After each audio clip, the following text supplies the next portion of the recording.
Лежат они уже древненькие. Вот сколько получается.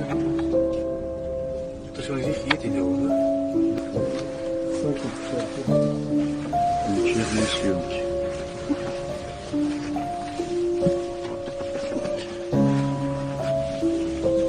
Ноги.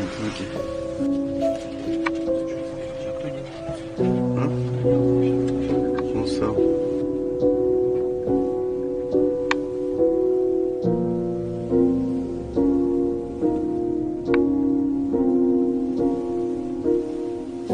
मौत के बाद की ज़िंदगी का ख्याल हमें काफ़ी अट्रैक्ट करता है, स्पेशली जब हम सोचते हैं कि हमारे मरे हुए फैमिली मेम्बर्स से हम कनेक्शन बना सकते हैं। बहुत सारे लोग अपनी क्यूरियोसिटी को सेटिस्फाई करने के लिए मरे हुए लोगों से कांटेक्ट करने की कोशिश करते हैं। कुछ लोग तो कब्रिस्तान जाते हैं और कुछ एक्सट्रीम केसेस में ओजा बोर्ड या किसी रेडियो डिवाइस का यूज़ करते हैं। सच में कुछ लोग तो ज़्यादा ही ऑब्सेस्ड हो जाते हैं, लेकिन इतिहास में कुछ ऐसे लोग भी हैं जो मौत को बहुत सीरियसली लेते हैं। उसने एक 22 साल की लड़की की बॉडी को कपड़े में लपेट के अपने घर में रखा था और उसके साथ 7 साल तक रहने का ट्राई किया। क्या कमाल के क्रीपी लोग हैं। ये केस तो बहुत ही क्रेजी है। कुछ साल पहले सामने आया था एक रशियन आदमी एनाटोली मोस्कविन के आसपास बिजार हैपनिंग के बारे में। एनाटोली एक 52 ईयर्स का आदमी था जो 2000 के बीच और एंड तक बहुत सारे लोगों के लिए एक जीनियस माना जाता था। कार्ल टैंजलर एक हिस्टोरियन था जो कि कई साइंटिफिक पेपर लिख चुके थे और उन्हें 13 से ज़्यादा लैंग्वेज आती थी। उनके दोस्त और फैमिली उन्हें एक शांत और सिंपल इंसान समझती थी जिनके बिहेवियर में कोई प्रॉब्लम नहीं थी, लेकिन असल में उनका आफ्टर लाइफ के प्रति एक ऑब्सेशन था। उनके लिखे गए साइंटिफिक पेपर्स और मैगजीन पब्लिकेशंस जो इन सालों में प्रोवाइड करते हैं एक्चुअली उनके सीक्रेट्स और डीपली बिजार बिहेवियर को मदद करते हैं समझने में। एनाटोली एक बहुत ही डिस्टर्बिंग कैरेक्टर था। 2011 के एंड में उन्होंने अकेले ही रशियन पुलिस और मीडिया को रहस्य में डाल दिया, जो कंट्री की हिस्ट्री में सबसे डार्क और बिजार क्रिमिनल केस था। एनाटोली का बॉर्न निजी नोवगोरोड रशिया में हुआ था। उनके पेरेंट्स के हिसाब से एनाटोली बहुत ही सोशली ऑकवर्ड थे और उनको फ्रेंड्स बनाने में काफ़ी डिफिकल्टी होती, लेकिन इसका उल्टा वो बहुत ही स्मार्ट थे और उनके पेरेंट्स ने उनकी ऑकवर्डनेस को उनकी इंटेलिजेंस का हिस्सा मान लिया था, लेकिन उन्होंने इस पर ज़्यादा ध्यान नहीं दिया। यंग एनाटोली का बचपन बिल्कुल भी ऑर्डिनरी नहीं था। असल में कुछ लोग आर्ग्यू कर सकते हैं कि जो हम अभी डिस्कस कर रहे हैं वो उनके एक बहुत ही यूनिक टॉपिक के प्रति ऑब्सेशन की असली स्टार्टिंग थी, आफ्टर लाइफ के बारे में। ये ऑब्सेशन तो तब शुरू हुआ जब वो सिर्फ 13 साल के थे। एक लोकल वीकली पब्लिकेशन जो कब्रिस्तान और मरे हुए लोगों पर फोकस करता था। एनाटोली ने एक बहुत ही अजीब रिचुअल के बारे में बताया जिसमें वो खुद ही फंस गया।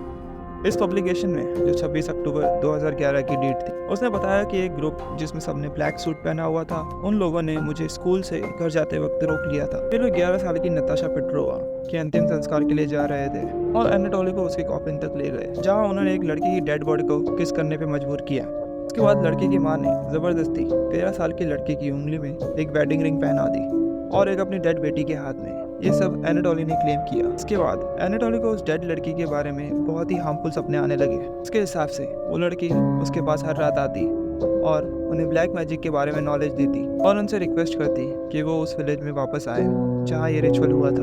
उसने रेगुलरली विजिट करना बंद कर दिया तो वो लड़की उनके सपनों में फिर से आने लगी। जब उन्होंने अपने पेरेंट्स को इसके बारे में बताया तो बहुत ही यूजलेस था। वो उन्हें सिर्फ डॉक्टर के पास ले गए। डॉक्टर ने इसे एनाटोली की ग्रोथ एंड्योर का नतीजा मान लिया। इस डायग्नोस के साथ डॉक्टर ने एक मेडिसिन प्रिस्क्राइब किया जो रिलैक्सेशन में मदद करता है। एक पूरा साल नताशा को विजिट करने के बाद उसने एनाटोली से एक ब्लैक मैजिक रिचुअल करने को कहा जिसमें उसके क्लासमेट के दांत का यूज़ हुआ और बदले में उसने प्रॉमिस किया कि वो हमेशा के लिए अकेला छोड़ देगी।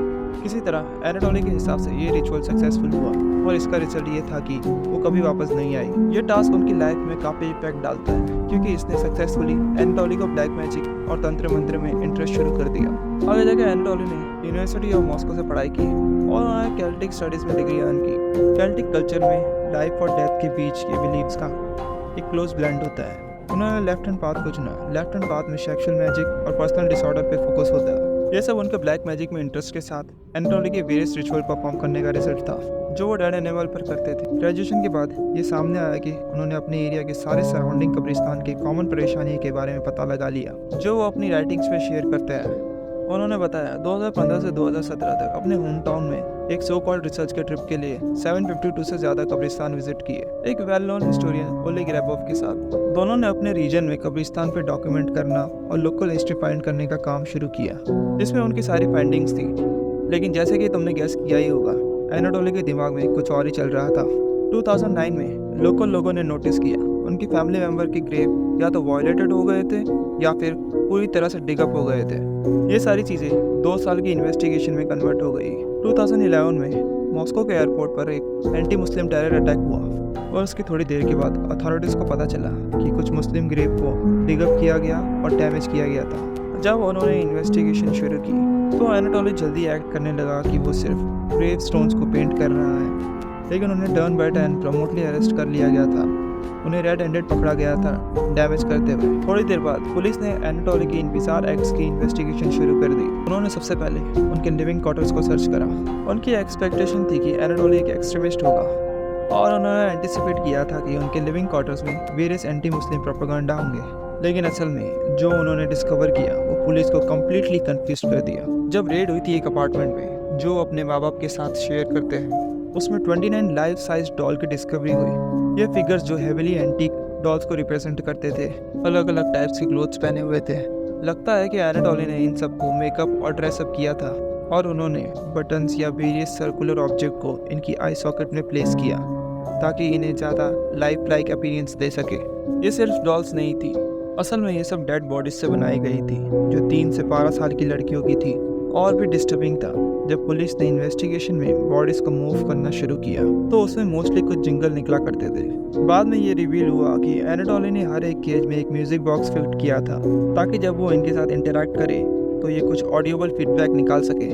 एनाटोली उनकी बर्थडे का ट्रैक अपने रूम में रखते हैं और जब टाइम आता तो उन्हें सेलिब्रेट करते हैं। पुलिस के हिसाब से उनके अपार्टमेंट में ग्रेव स्टोन से लिए गए फोटोग्राफ्स और प्लेजेस थे, डॉल मेकिंग मैनुअल्स और लोकल कब्रिस्तान के मैप्स, और ज़्यादातर डॉल्स ने वही कपड़े पहने थे जिसमें वो दफनाई गई थी। ये सब कुछ बहुत ही डिस्टर्बिंग था, जिसका नाम नेक्रोपोलिस। बाद में एनाटोली ने माना कि उसने बॉडीज को तैयार किया था। उसने उनके लेग्स और आर्म्स को बोरी से रैप करके फिर नायलॉन के धागे से सील दिया।